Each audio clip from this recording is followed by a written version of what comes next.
Здравейте, приятели на канала! Днес ще се занимаваме с пресаждане на седум.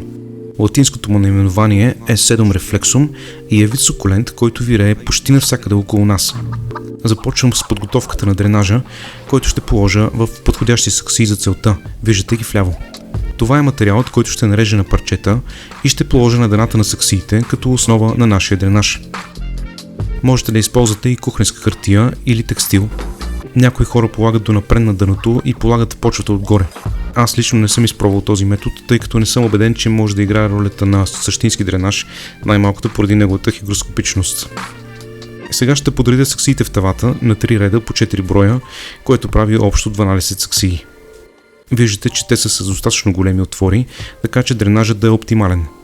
Сукулентните растения не обичат висока влажност на почвата и задържане на вода в корените поради загниване.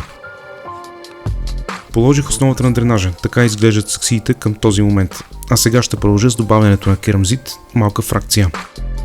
Той ще ни осигури добрият дренаж, разположен под почвата, която виждате пред вас.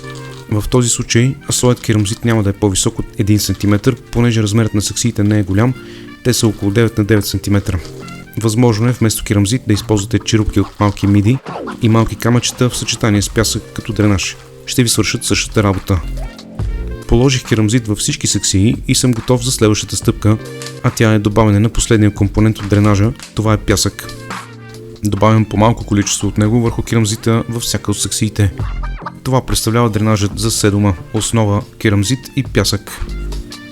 За почва използвам подходящ торфен субстрат, който е достатъчно въздушен и няма да задържа вода в себе си. Към него е добавен перлит.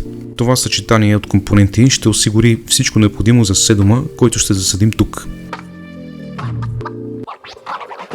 Цъкнете бутон лайк, ако харесвате това видео. Ако желаете, оставете и коментари. Благодаря ви. И така, вече мога да премина към основната част на това видео. Това са резници на седума и е време да ги подготвя за разсаждане. Понеже са малко по-дълги, ще ги срежа поне на 2 части и така ще имам повече материал за засаждане в саксиите.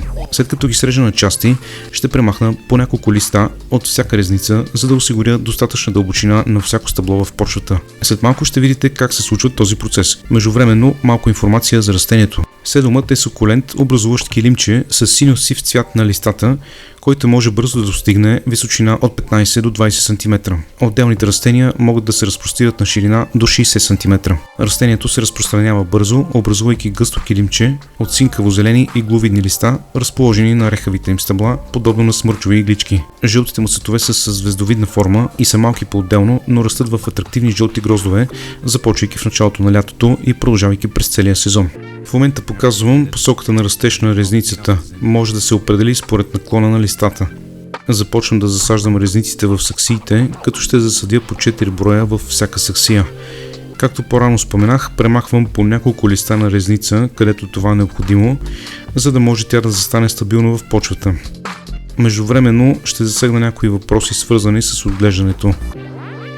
Седумът е лесен за отглеждане на пълно слънце с добре дренирана почва и малко вода.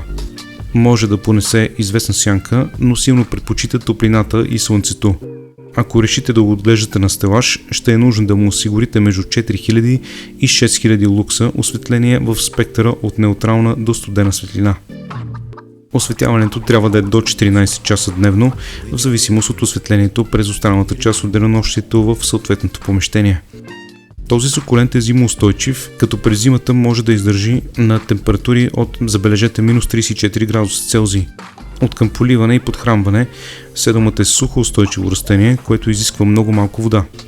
Поливайте обилно отдолу или от нивото на земята, само когато почвата е суха, особено през вегетационния период.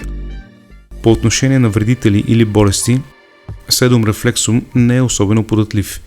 Просто поддържайте редки поливания и засаждайте рефлексум на място с пълно слънце и силно дренирана почва и не би трябвало да имате никакви проблеми.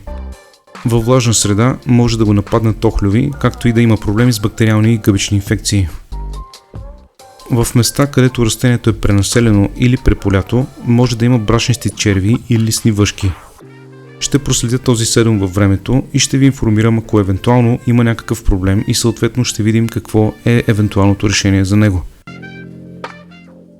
Вече всички резници са засяти и дойде моментът за поливането на разсада. като за първо поливане може и да е по-обилно, според влажността на почвата, която използвате. Иначе, откъм безопасност, счита се, че Sedum reflexum не е токсичен за хора, а даже напротив, това е ядливо растение и понякога се използва като билка и може да се добави към пресни салати.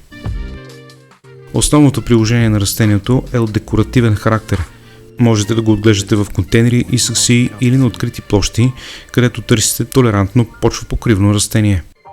След като приключих с разсаждането, поставям саксиите на стелажа с необходимата светлина.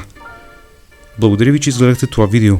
В някои от следващите видеа ще ви покажа как се е развил този разсад. До нови срещи!